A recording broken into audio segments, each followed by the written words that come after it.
बेलगाम अपराधी इतने बेखौफ हो गए हैं कि एसपी छोड़ो, पुलिस छोड़ो, एएसपी, किसी को नहीं छोड़ा जा रहा है। यानी सभी के ऊपर शिकंजा कसा जा रहा है, वो भी अपराधियों के द्वारा।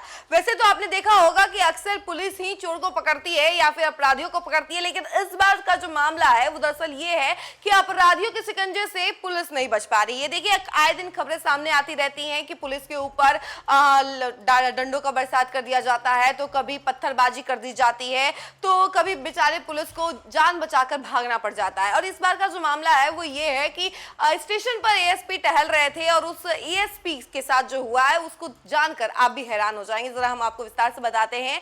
उससे पहले नमस्कार, न्यूज़ 4 नेशन देख रहे हैं आप और मैं हूं सान्या आपके साथ। आपको तो पता ही है कि बिहार में अब अपराधी जो है इतने बेलगाम हो चुके हैं, इतने बेखौफ घूम रहे हैं कि उनका कोई जवाब ही नहीं है। कहीं पर भी कुछ भी करते हुए नजर आते हैं। कभी गोलीबारी की खबरें आपको नजर आती होंगी, तो कभी इस तरीके के मामले सामने आते हैं कि अपराधियों ने पुलिस बल पर हमला कर दिया है, पत्थरबाजी कर दी। तो ये खबरें जो है बहुत ज्यादा आम हो गई। और इस बार का जो खबर है वो ये है कि फुलवारी शरीफ स्टेशन पर एक एएसपी टहल रहे थे और उसी दौरान उनके हाथ से फोन छीना गया और फोन छीनकर उनको मारने के लिए स्टेशन के ट्रैक पर धक्का दे दिया। हम जरा आपको विस्तार से बताते हैं कि आखिर ये पूरा मामला हुआ। दरअसल बेखौफ अपराधियों ने फुलवारी शरीफ रेलवे स्टेशन के प्लेटफॉर्म पर टहल रहे अपर पुलिस अधीक्षक यानी एएसपी के हाथ से मोबाइल झपट लिया। झपटमारी का विरोध करने पर अपराधियों ने जान से मारने की नीयत से उन्हें धक्का देकर रेलवे ट्रैक पर फेंक दिया। शुक्र है उस समय वहां से कोई ट्रेन नहीं गुजरी। उन्हें बेहोशी की हालत में राजा बाजार स्थित एक निजी अस्पताल ले जाया गया। इस घटना में उनका हाथ टूट गया और पूरे शरीर में गंभीर चोट है। उपचार के बाद होश में आने पर उन्होंने पुलिस के समक्ष फर्द बयान किया।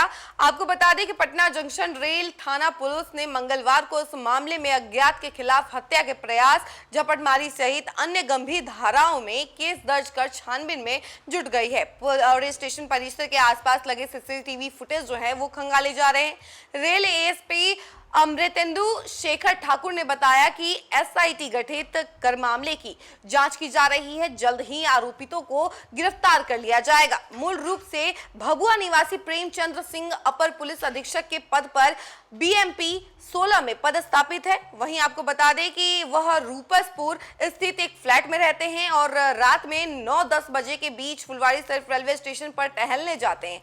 हर दिन की तरह वो 20 सितंबर को भी रात करीब 9-9:30 बजे के बीच फुलवारी शरीफ रेलवे स्टेशन के प्लेटफॉर्म नंबर 2-3 पर टहल रहे थे। इसी बीच उनके मोबाइल पर किसी का फोन आया। वो मोबाइल पर बात करते हुए आगे बढ़ रहे थे, तभी 2 से 3 की संख्या आए अपराधियों ने उनके हाथ से मोबाइल झपट लिया। उन्होंने जब इसका विरोध किया तो सभी ने मिलकर उन्हें प्लेटफॉर्म से धक्का देकर रेलवे ट्रैक पर गिरा दिया। रेलवे ट्रैक पर गिरने से वह बेहोश हो गए और आसपास के लोगों ने उन्हें बेहोशी की हालत में निजी अस्पताल में भर्ती कराते हुए घटना की सूचना उनके स्वजनों को दी गई। उन्होंने पुलिस को फर्द बयान में बताया कि जान से मारने की नीयत से उन्हें रेलवे ट्रैक पर धक्का दिया गया था। ट्रकों ने हिमगिरी एक्सप्रेस के 3rd एसी कोच में सवार बेंगलुरु निवासी शारदा किरण का बैग चुरा लिया। वह परिवार के अन्य सदस्यों के साथ अयोध्या से देवघर जा रही थी। पटना और पटना साहिब स्टेशन के बीच घटना को अंजाम दिया गया। बैग में 1.04 लाख रुपए मूल्य के 3 मोबाइल, 27,000 नगद और 47 ग्राम सोना, चैन, अंगूठी और माला समेत चांदी की रुद्राक्ष माला अन्य आभूषण थे, जिसकी कुल कीमत करीब 5.4 लाख रुपए बताई गई है। इसकी सूचना रेलवे के हेल्पलाइन पर दी गई है। बेंगलुरु लौटने पर पीड़ितों ने स्थानीय पुलिस स्टेशन से भी शिकायत की, जहां 0 एफआईआर कर केस को पटना जंक्शन रेल थाना को भेज दिया गया। पटना रेल पुलिस मंगलवार को केस दर्ज कर छानबीन में जुट गई है। तो देखा आपने कि किस तरीके से अपराधी बेलगाम हो गए हैं। एसपी तक को नहीं बख्शा। एसपी जो है रोज स्टेशन पर टहलने जाते थे और उस एएसपी ने पहले तो फोन पे बात करना शुरू किया। उसी वक्त 3 जो है अपराधी वहां पहुंचे और उन्होंने उनके फोन छीना। उसके बाद उनको रेलवे ट्रैक पर धक्का दे दिया। गनीमत रही कि उस वक्त कोई ट्रेन नहीं आ रही थी, वरना बड़ी दुर्घटना घट सकती थी। और उसी वक्त जो वहां पे लोग मौजूद थे उन्होंने उनको तुरंत निजी अस्पताल में जाके एडमिट कराया और उन्होंने सारा बयान में बताया है कि किस तरीके से उनको मारने की कोशिश की गई थी।